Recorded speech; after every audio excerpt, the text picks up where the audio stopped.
तो किसी दिन आपकी आंख खुली और पता चला कि हॉर्मूज में अमेरिका के 2-3 जहाज समुद्र में समा गए। नमस्कार, मैं हूं नीलू। क्योंकि इस वक्त हॉर्मूज जो है वो जंग का अखाड़ा बना हुआ है। यहां पर लगातार कल देर रात तक जबरदस्त तरीके से अमेरिका और ईरान के बीच फायरिंग होती रही, हमले होते रहे।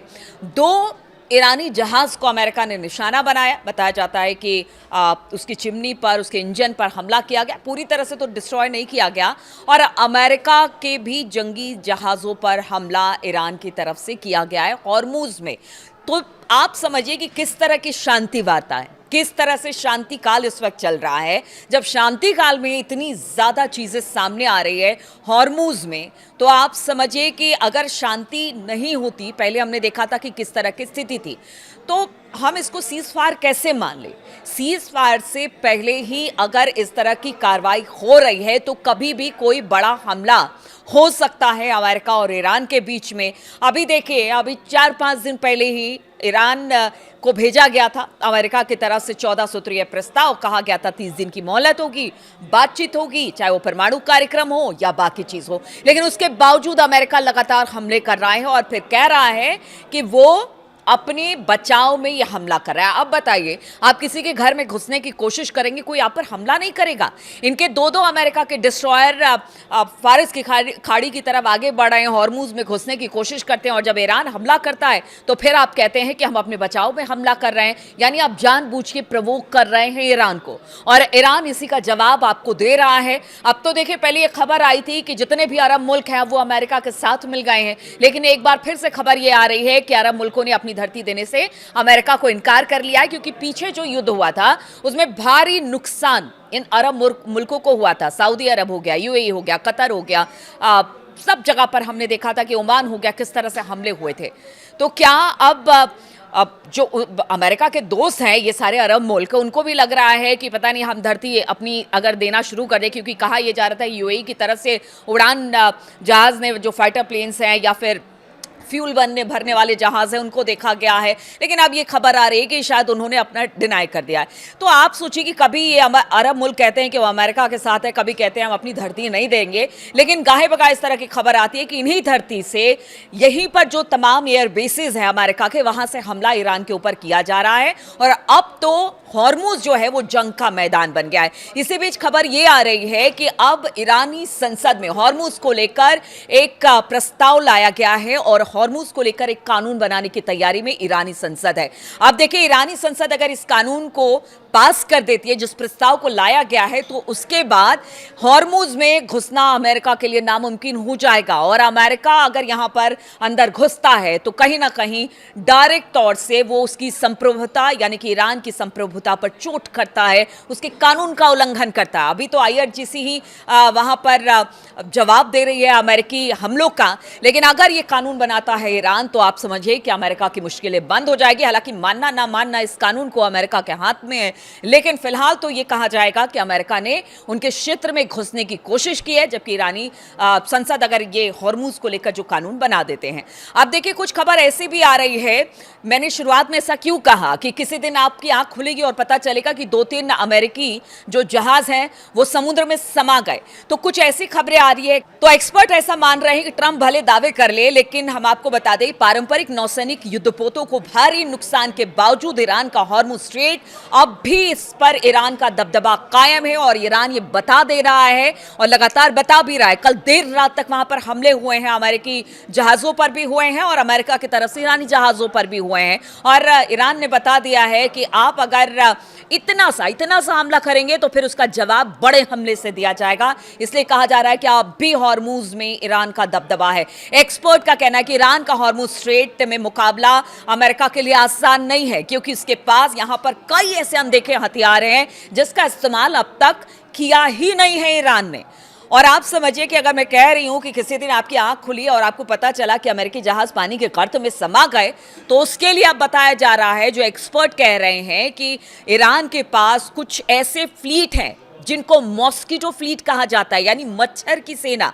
और ये जो मच्छर की सेना है, कहते हैं कि बड़े से बड़े जहाज को भी निस्ते नाबूद कर सकती है पानी में डुबो सकती है, बड़ा नुकसान पहुंचा सकती है। ईरान की हॉर्मुज स्ट्रेट से गुजरने वाली व्यापारिक जहाजों को धमकाने की क्षमता, असल में ये जो जितने युद्ध के तरीके हैं ईरान के, वो कहीं ना कहीं बहुत ज्यादा इन बातों पर निर्भर करता है कि वो किस तरह से बड़े जहाजों को भी टारगेट कर सकते हैं। जैसे कि ड्रोन अटैक हो गया, हमने देखा कि पीछे किस तरह से जो ईरान की पूरी स्ट्रेटेजी थी, ठीक है उन्होंने मिसाइलें बनाई लेकिन ज्यादा हमले ड्रोन से किए, बारूदी सुरंगें बिछाई, छोटी हमलावर नावों का बेड़ा इस्तेमाल किया जिसे मॉस्किटो फ्लीट कहा जाता है, और इन्हीं पारंपरिक तरीकों से वो लगातार इजराइल और अमेरिका पर हमले करते रहे और संपत्तियों को नुकसान पहुंचाते रहे। और ये हमने देखा कि पीछे युद्ध में जो सब कुछ हुआ, अरब मुल्क से लेकर अमेरिका के एयर बेसिस तक जबरदस्त तरीके से इसी युद्ध नीति की वजह से ईरान के हुआ है। सीएनएन की माने तो मिलिट्री एनालिसिस ने ईरान के इन छोटे जहाजों को, जिसे मच्छर बेड़ा नाम दिया गया है क्योंकि अब लड़ाई हॉर्मुज में हो रही है, इसी इन मच्छर बेड़ों का इस्तेमाल किया जा रहा है। और ये किस तरह से ईरान को एज दिलाएंगी, ईरान को आगे बढ़ाएंगी, वो आपको बताते हैं। तो इस्लामिक रिवोल्यूशनरी गार्ड यानी IRGC के ये जो छोटे जहाज हैं, वो अमेरिकी सेना के लिए बहुत बड़ी रणनीतिक चुनौती पेश कर रहे हैं और आगे भी कहा जा रहा है कि पेश करने वाले हैं। सबसे अहम बात, इन नावों पर तैनात मिसाइलें, बंदूकें और दूसरे हथियार होते हैं जो कि बड़ी तेजी के साथ जाते हैं और किसी नाव से टकराते हैं और उसको भारी नुकसान पहुंचाते हैं। मॉस्किटो फ्लीट की बात की जाए तो असल में पानी पर लड़ी जाने वाली गोरिल्ला लड़ाई है।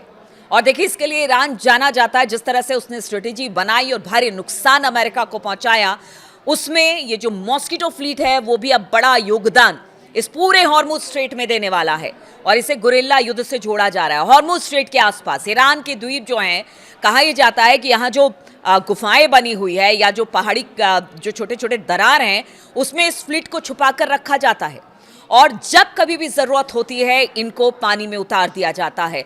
स्ट्रेट ऑफ हॉर्मुज के ये सक्रिय रास्ते से गुजरने वाले जहाज शक्तिशाली होते हैं, कितने भी शक्तिशाली युद्धपोत क्यों ना हो, उनको जबरदस्त तरीके से नुकसान पहुंचाते हैं और वहां पर ये बड़े जहाज अपने आप को बेबस पाते हैं। मॉस्किटो फ्लीट एक छोटा, तेज, फुर्तीला नावों का बेड़ा है जिसे कहीं भी इस्तेमाल किया जा सकता है पानी में। इसके आवाजाही में रुकावट डालने या फिर जो वहां पर जहाज हैं उनको नुकसान पहुंचाने के लिए ही इसे खास तौर पर डिजाइन किया गया है। ये फ्लीट समुद्र में एक कह लीजिए कि छापामार बल की तरह काम करती है। ये पारंपरिक तरीके से लड़ने के बजाय मारो और भागो की रणनीति पर पूरी तरह से डिपेंड करती है। मॉस्किटो फ्लीट की नावों में गार्ड जो होते हैं वो नौसेना मिसाइलों और ड्रोनों को छिपी जगहों से लॉन्च कर सकते हैं, यानी जो छोटे छोटे समुद्र के किनारे जो गुफाएं हैं या दरारें हैं वहां से भी इसको लॉन्च किया जा सकता है। सैटेलाइट तस्वीरों में ये दिखाई भी नहीं देता, इसे पकड़ना बड़ा मुश्किल है। इन्हें पथरीली समुद्री तटों पर खोदी गई गहरी गुफाओं के अंदर बने खाटों पर बांधकर रखा जा सकता है और अगर जरूरत पड़ी तो तुरंत इसे पानी में उतार दिया जाता है।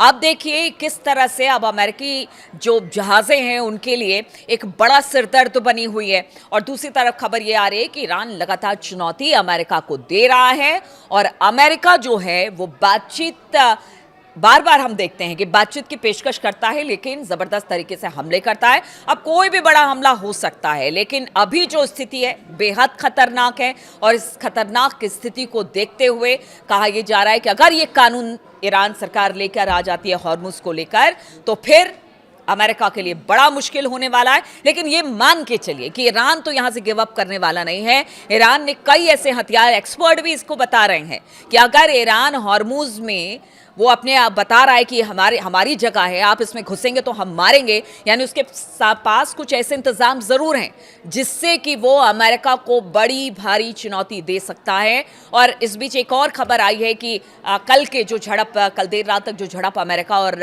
ईरान में हुई उसमें एक भारत का जहाज भी को नुकसान पहुंचा है जिसमें एक व्यक्ति की मौत हो गई है, 17 लोगों का तो रेस्क्यू कर लिया गया।